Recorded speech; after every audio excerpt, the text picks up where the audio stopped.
Here we go. Hi, everyone. My name is Jane Oneail, and this is our program called Perfect Portraits. It's the top 10 pets in art, and I am coming to you representing a company called Culturally Curious, which runs art appreciation programs for groups of all kinds throughout New England. And I also work with the New Hampshire Humanities Council, and I run programs for them as well. Most of my programs are for adults, but I'm very excited to be working with the Children's Museum on this program. And so I brought my favorite child here. Would you mind introducing yourself? What's your name? Teddy. And how old are you, Teddy? 5.5. Excellent. So Teddy is my oldest son, and we're going to be talking about these pictures together. We're going to be looking at the top 10 pets in art, okay? All right, so let's get started. Number 1, what are we looking at here, Teddy? A black cat. A black cat. And when I see black cats, I think of Halloween and scary things. Does this look like a scary cat to you? A little, because it's angry. It has like an angry face, you think? Yeah. He's looking right out at us, isn't he? Yeah. Well, this was a poster that was made by an artist to advertise for a popular theater that was called the Black Cat Theater. So this was like the symbol of the theater, this black cat, sort of like how you have like a gecko advertising for Geico. So it sort of looks like he has a little crown on, doesn't he? Yeah, he has sort of like an old-fashioned fan. It sort of looks like a little basket. Yeah. Wow. So this artist, whose name was Steinlen, loved to paint cats. He would actually go out from his apartment in Paris and feed dozens of cats every single day. So here's another painting that he did of cats. Ooh. That's nice. I like that one too. He made pretty good. Yeah, they look like real cats, don't they? Yeah. Yeah, this one over here, the poster sort of looks more like a cartoon than like a real cat, right? That one sort of looks mostly real. Yeah, this one over here. It's a light brown one. Yes. So I really like the one in the poster though, because he seems to have a lot of personality, doesn't he? Yeah. The artist really liked these cats because they were independent and very free. So our number 2 top pets in art is this one here. This is by an artist named John Singleton Copley. It was painted hundreds of years ago. What is the pet we're looking at here? A gliding squirrel. A gliding squirrel? How did you know it's a gliding squirrel? Because it doesn't flap. No, it doesn't flap. That's right. It doesn't have wings. So we're looking at this beautiful painting of this young boy. He was actually the stepbrother to the artist. And down right in front of him on the table is a little gliding squirrel eating a nut. He's so cute, right? He's got the little nut in his hand. And look at this. He's on this like very delicate gold chain. It's almost like jewelry. His little leash is like jewelry, isn't it? Yep, it's like a necklace or something. Exactly. It is like a necklace. And like, you have sort of a chain necklace like that. Yeah, I do. And look, he's got like his own little glass of water. And did you know that little boys, just like you, back in the 1700s when America was just becoming a country, all these little boys had trained squirrels that they kept on leashes, and a lot of them, they let their little squirrels sit on their shoulders. Would you ever let a squirrel sit on your shoulders? Maybe if you could train it real good, right? Yeah, and they're both cute squirrels. They're both cute, and they both have that nice little delicate leash going on there. All right. Oh, who's that? Scaredy Squirrel. Scaredy Squirrel is one of our favorite books, and it's a book where the squirrel finds out that he is a gliding squirrel, right? That's the very moment that he realizes he can fly. All right, so number 3 in top pets here is this painting here, and it's done by an artist named Leonardo da Vinci. It was done almost 500 years ago. Now, this is a weird looking pet, isn't it? Uh-huh. Do you know what this pet is? I sort of forgot the name. Oh, that's okay. The name of it is an ermine. It's sort of like a weasel. I want you to say quiet. Oh, okay. It's an ermine. It's an ermine, and it's sort of like a weasel. It's kind of a funny looking pet, isn't it? Yeah. Yeah. Look at this. Well, if you're a big Harry Potter fan, you're a Harry Potter fan, right? In a Harry Potter movie, Draco Malfoy is turned into a ferret, like the one that you see on the right here. And a ferret looks a lot like an ermine, doesn't it? Yeah. And he only stayed like in there for 25 Oh yeah, seconds. Right. Yeah, just a few seconds he was a ferret, right? Yep. So the artist that painted this lady with an ermine, doesn't she have beautiful clothes and jewelry and all that? Yeah, very fancy pet. He also painted this painting over here. Have you ever seen that painting on the left? I did see some in movies like you. Maybe in a movie or something. She's called the Mona Lisa, and people think of her as the most famous painting in the world. So Leonardo da Vinci painted both of these ladies, but he gave the one on the right that very special pet. All right. So now we are up to number 4. And what's our pet here, Teddy? Goldfish. A goldfish. Do you think it might be boring to be a goldfish and to be stuck in a bowl like that all day? You can stay there for a pretty long time. Yeah. So I think this woman in this picture is sort of like that goldfish. She's stuck inside. She's really beautiful to look at, but maybe she's a little bit bored. Guess what? The artist who painted this, you'll never believe what his name is. What? Child. Can you imagine if we called you Child all through your whole life, even when you were a grown-up? So look at this. We've seen lots of famous goldfish over the years. Who's this goldfish? Dorothy. Dorothy, Elmo's goldfish, Dorothy. And you know, Elmo always asks Dorothy questions. Does she ever answer? She doesn't make a sound, but sometimes Dorothy imagines things. Oh yeah, or maybe she just goes blub blub blub blub, right? Yeah. Yeah. And almost sort of says because he's not really talking. So here's one more painting of a goldfish. This is by a famous French painter named Henri Matisse. And I gotta ask you, Teddy, do you like one of these paintings better than the other? Which goldfish painting would you rather have? What do you think? Oh, I take that one. Oh, it's a little real. You like the one on the left because it's a little bit more real? Yep. You know, I think I might like the one on the right because I like both of them. Oh yeah, they're both pretty, aren't they? Yeah. Yeah. I like the one on the right because of all the purple and the green and the orange. I think that looks really good. And there are some colors mixed in with red. Oh yeah, we were talking about primary colors, red, yellow, blue, and these are all secondary colors, right? So these are greens, purples, and orange. So you have to mix the primary colors to get the secondary colors. Yeah. All right, number 5. Are you ready? What are we looking at here? A puppy, a cute steep one. Oh my goodness, isn't this one of the cutest puppies you've ever seen? Yep, I never saw a puppy as cute as that one. Maybe he's just resting because his eyes open. Oh yeah, his eyes are still open. Even though this one's called Sleeping Dog, he looks like he's either just waking up or just falling asleep, right? Yep. But everything about him looks so real. That's why I love this painting. I feel like I could touch his little ear.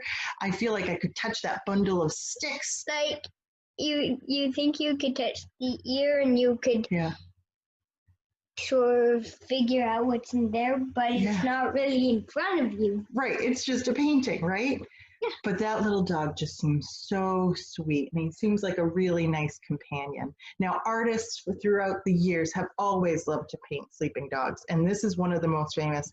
This is another one of the most famous pictures of a sleeping dog. And he's another cutie. He is another cutie. I think his name was Rattler, And he was painted by an artist named Andrew Wyatt. And look at what he's doing. He's sleeping in the artist's bed. This picture is called Master Bedroom, and it shows that sometimes the dog can rule the whole house. He's sleeping on that bed like it's his own, isn't he? Yep. Where's the artist supposed to sleep? In the puppy bed. That'd be rough. All right, let's see what our next one is. This is number 6. Ooh, this is by an artist named Norman Rockwell, and it's called Election Day. Now, this one has 3 different kinds of animals in it. I don't know, can you see any of the different kinds of animals? So we got a cat Yep. and a dog and a teddy bear. Oh, yeah, we got a cat up here on the back of her chair, a dog below her chair, and you see the teddy bear? Yeah. I'm also noticing just above them is a bird cage. Yeah. And like teddy bears are supposed to mostly sort of be cuter versions of the real teddy bears. Yeah, well, you're my teddy bear, and you're certainly very cute. So this is a picture that's all about people not getting along, people fighting. Because dogs and cats do not get along. Exactly. So in this picture, it's the grown-ups that aren't getting along, but Norman Rockwell, our artist, wants to sort of emphasize that point. So he put dogs and cats in this picture to show that it's really about a big fight, right? And so they're just... And what's that big fight making this little guy do? Cry. Yeah, nobody likes to hear people fight, right? I'm sure they'll make up and get along. Anyway, so we got dogs and cats living together here. All right, number 7. Are you ready? What's it going to be? Oh, number 7. This is a picture that's called the Duet. Do you remember what a duet is? A duet is when 2 people make music together. 2 people make music together. Yeah, so in this picture, we've got this beautiful woman in this incredible dress, and she has got this like old-fashioned piano in front of her. And also there is a little parrot standing in front of the piano. Yes, look at that. So she's playing the piano, and she's got this little parrot right over here. Yeah, and he's another cutie like the dog. Yeah, and parrots, do you know what parrots can do? What? Parrots can talk and parrots can sing. So, do you remember the movie Rio, where they had the blue macaws? That's what this parrot sort of reminds me of. So this parrot might be doing the duet with her. It might be singing along with her. Wouldn't that be funny to think about how that sounded? Yeah. I don't think parrots can sing that well. How about you? Not me either. They just might go caw-caw. Yeah, right? I do have this bird right here. Oh yeah, that's sort of like a parrot right there. Look at that. All right, we only have a few left to go. Here we go. Number 8. Ooh, we're in our top 3. What are we looking at here? What kind of animal is this? A boinky bunny. Oh yeah, hopping bunny. Oh my goodness, but this bunny, it's a beautiful bunny, isn't it? Yeah. And look at all of the nature all around it. Yeah, it's beautiful. so we got a butterfly there, Butterfly, snail there, snail, and maybe like a little snake or a lizard there. And there's a little grasshopper. A grasshopper. Look what I'm seeing up here, even like a bird up here. There's all sorts of good things, all kinds of animals and insects. And they're just trying to blend in. Do you think a bunny would be a good pet? Yeah. Yeah? We can feed it. Yeah. Yeah, they're very sweet. And look at this, they eat leaves. I think he's eating a leaf right there. So our artist here, Hans Hofmann, was probably inspired by this other beautiful watercolor of a bunny rabbit, of a hare, that's very, very detailed and specific, right? But Hans Hofmann gives us all this other beautiful information about where a bunny rabbit would live. And Teddy, we used to have this book over here by Richard Scarry that was about a bunny rabbit. And look at how similar these pictures are. It's about a bunny and all of the information about where he lives. So we see like berries and little flowers and other birds and that sort of thing. And so there's not insects or anything. You don't see any bugs on the one on the right? No. You're right, I don't see any either. Maybe if we stared long enough, we'd see them, but there's a lot of good info there, right? Like we got some strawberries, Yeah. berries, and there is some flowers over there. Yeah. Maybe that might be strawberry. They're pretty similar, right? Yeah. All right, number 9. You ready for number 9? Uh-huh. Okay. Oh, this is a funny looking picture, isn't it? Mm-hmm. Okay, so do you see any pets in this picture? There is a little. Oh yeah, a little cute puppy right down there in the front. Now, this is a strange picture. These are two kind of funny looking people.